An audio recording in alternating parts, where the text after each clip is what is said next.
अस्सलाम वालेकुम व्यूअर्स, कैसे हैं आप। उम्मीद है कि सब खैरियत से होंगे। अल्लाह आपको अपनी हिफ्ज़ अमान में रखे, खैर खैरियत से रखे। आज मैं बना रही हूँ स्टू, जो कि मैं तैयारी कर चुकी हूँ। ये आपको नज़र आ रहा है। चिकन और प्याज जो है ये फ्राई हो चुके हैं। इनके अंदर मैं थोड़ा सा पानी डालूँगी।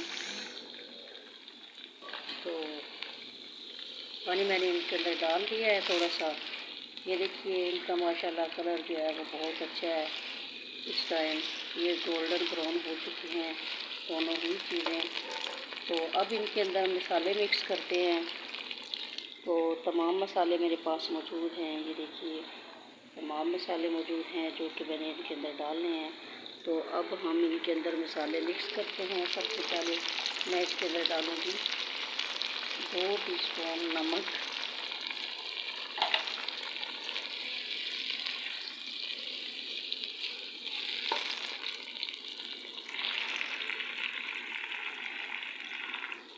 नमक मैंने डाल दिया है। इसके बाद मैं इसके अंदर डाल रही हूँ हल्दी पाउडर, छोटा सा चम्मच है मसाले की डिब्बी वाला, वो 2 डाले तो ½ टीस्पून बन जाता है। तो नेक्स्ट मैं इसके अंदर डाल रही हूँ कुछ धनिया पाउडर 2 स्पून,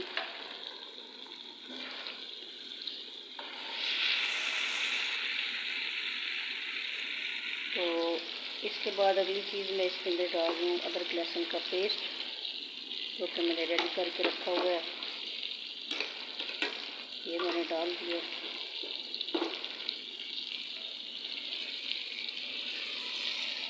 लाल मिर्च भी मैंने नहीं डाली। अदरक लहसुन का पेस्ट थोड़ा सा इसके अंदर मिक्स हो जाए।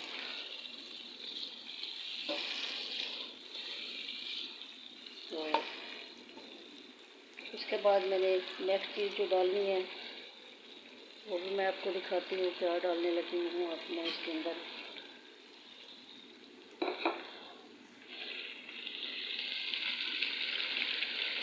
फ्लेम थोड़ी हल्की कर लेते हैं, बहुत तेज़ हो गई है।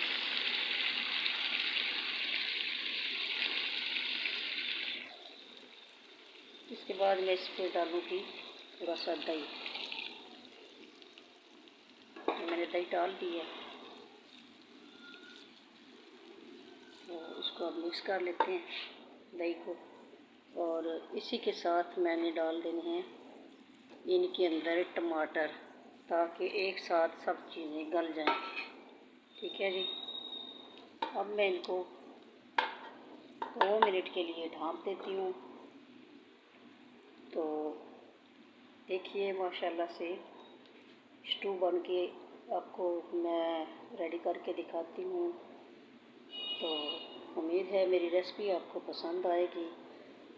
जैसे ही मेरी रेसिपी आपको पसंद आए मुझे लाइक करें, शेयर करें, कमेंट करें, सब्सक्राइब करें, बेल आइकन को दबाना मत भूलिएगा। हुबेज़ारा एवरीवर्क चैनल को आपके तावन की ज़रूरत है।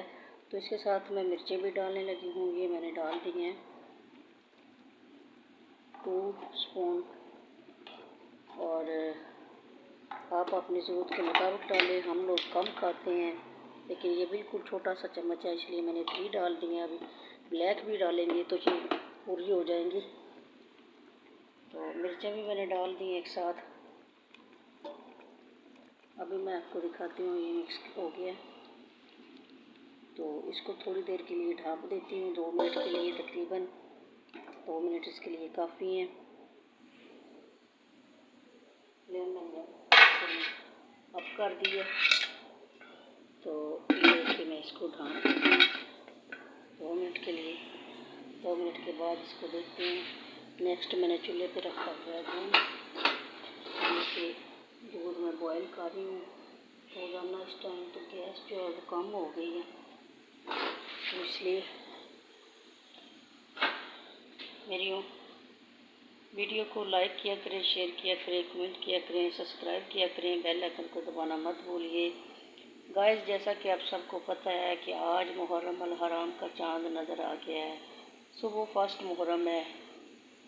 तो तमाम मोमिनीत मोमिनात बिलखुसूस जो सैदात हैं सबको पाक सैन ज़हरा का पुरसा मैं देती हूँ और आप सब मिल के सैन आलिया को पुरसा दें, उनके गम में उनके जलसे जुलूस में शमूलियत की इख्तियार करें और पाक बीबी के बेटों के जितने भी दुख हैं मौला कायनात किसी को ऐसे दुख न दे जितने पाक सैन ज़ैनब आलिया ने उठाए और जितने पाक सईदा फातिमा तो ज़हरा सलामुल्लाह अलैहा ने उठाए हैं। तकरीबन जितनी भी सैदात है जहाँ जहाँ पे भी है सब ने बहुत दुख उठाए हैं। तो मेरी दुआ है मौला कायनात मोहम्मद और आले मोहम्मद के सदके तमाम मोमिनीन मोमिनात को अपनी हिफ्ज़ व अमान में रखे। जहाँ जहाँ पे भी जलसे जुलूस होने लगे हैं और आगाज़ हो गया है, मौला उनकी हिफाजत करे, उनको बारगाह में कबूल करे। हर मोमन मोमनात को इतना वसी रिज़्क़ दे जो कि ख़र्च अखराजात मोहम्मद और आले मोहम्मद के रास्ते पर करने लगे हैं। अल्लाह हमें भी इतनी इस्तात दे, हम भी इसी तरह करें और उनके ख़र्च अखराजात अपनी बारगाह में कबूल फरमाए। तमाम मोमनात मोमिनीन मोमिनात की जितनी भी दिली मुरादें हैं सब पूरी हों। और इसके अलावा मेरा ये ईमान है कि इन दिनों में अपने लिए हमें दुआ नहीं मांगनी चाहिए। इन दिनों में हमें सैन ज़ैनब आलिया को पुरसा देना चाहिए, उनके बच्चों का, उनके भाइयों का, उनके घर का, उनके जितने भी आबा व अजदाद ने जो जो दुख उठाए हैं पाक बीबी को हमें सिर्फ़ और सिर्फ पुरसा देना चाहिए, उनके गम में शरीक होना चाहिए। अपने लिए हमें दुआ नहीं मांगनी चाहिए, क्योंकि ये दुआ अपने लिए मांगते हैं ना तो आप बुरा ना महसूस कीजिएगा। अगर मेरी बात आपको अच्छी ना लगे तो आप बुरा ना महसूस करना, मुझे कमेंट करके ज़रूर बता देना कि मैंने गलत कहा है।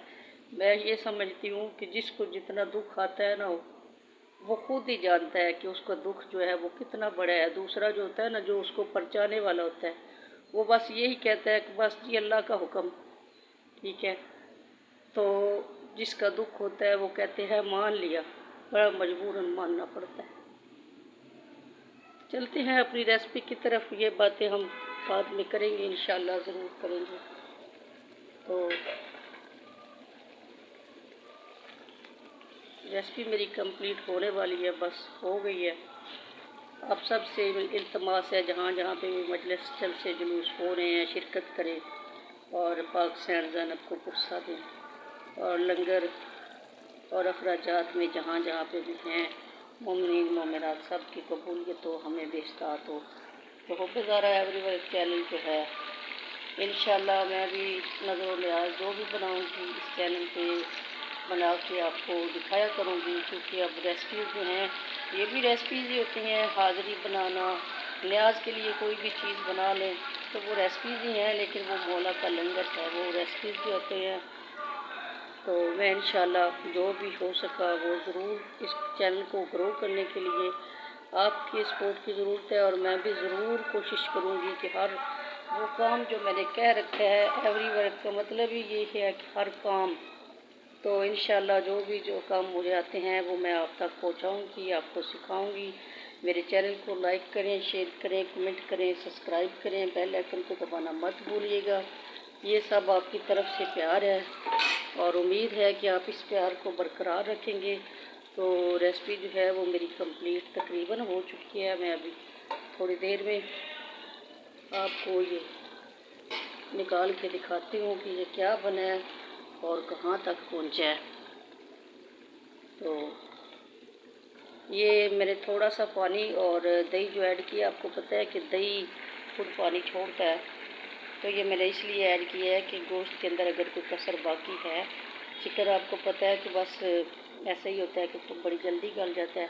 अगर इसके अंदर कोई थोड़ा बहुत ज़रा कोई रह गया हो, कसर हो, तो वो निकल जाए, इसलिए मैंने इसके अंदर थोड़ा सा पानी ऐड किया है। तो पानी हमारा खुश्क हो चुका है। अभी मैं आपको ये दिखाती हूँ, रेसिपी कंप्लीट हो गई है तकरीबन। तो वीडियो मेरी लंबी हो गई है, काफ़ी ज़्यादा काफ़ी ज़्यादा वीडियो लंबी हो गई है। तो ये देखिए ये बन के रेडी हो गई है। मुझे उम्मीद है आपको ये मेरी रेसिपी पसंद आएगी। तो मुझे लाइक करें, शेयर करें, कमेंट करें, सब्सक्राइब करें।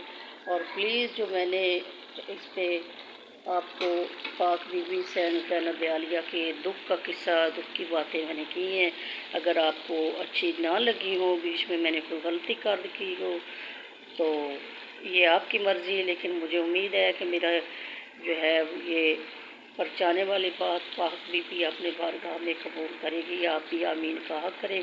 और जो भी मोमिन मोमिनात इस चैनल पे इसको देखते हैं, सब से मेरी अपील है कि गुजारिश है कि आप मजलिस अज़ाब में शिरकत किया करें जहाँ जहाँ पे भी है। लेकिन अगर हमारा अपना कोई भी नुकसान हो जाता है तो हम उस वक़्त तक किसी से बात नहीं करते जब तक कोई हमारे घर में आके तो हमें ये नहीं कहता कि भाई हमें बहुत दुख हुआ है। जब तक कोई हमारे घर में नहीं ना आता तो हम उस पर गुस्सा रहते हैं। तो यही हमारी है कि पाक ज़ैनब आलिया जहाँ भी जो है ये मेंबर, ये मजलिस अज़ा, ये सफ़े अज़ा बिछाई जाती है तो बीबी वहाँ पे तशरीफ़ लेके आती हैं। अगर हम बीबी तशरीफ़ लेके आई हैं अपने बेटों के लिए तो देखे ना, कोई भी इंसान पुरसा लेने खुद नहीं आता, तो वो कायनात की वारिस हैं। वो तशरीफ़ लेके जब आती हैं ना तो हमें चाहिए होता है कि हम जाएं और जाके उनको उनके बच्चों का पुरसा दें और उनके दुख दर्द की क्रियाजारी करें। रेसिपी मेरी रेडी हो गई है, मैं अभी आपको दिखाती हूँ। ये देखिए तकरीबन ये आज मैंने स्टू बनाया है। उम्मीद है आपको पसंद आएगा। मेरे चैनल को लाइक करें, शेयर करें, कमेंट करें, सब्सक्राइब करें, बेल आइकन को दबाना मत भूलिएगा। ये आपकी तरफ से प्यार है। उम्मीद है आप इसको प्यार को बरकरार रखेंगी। अल्लाह हाफ़िज़।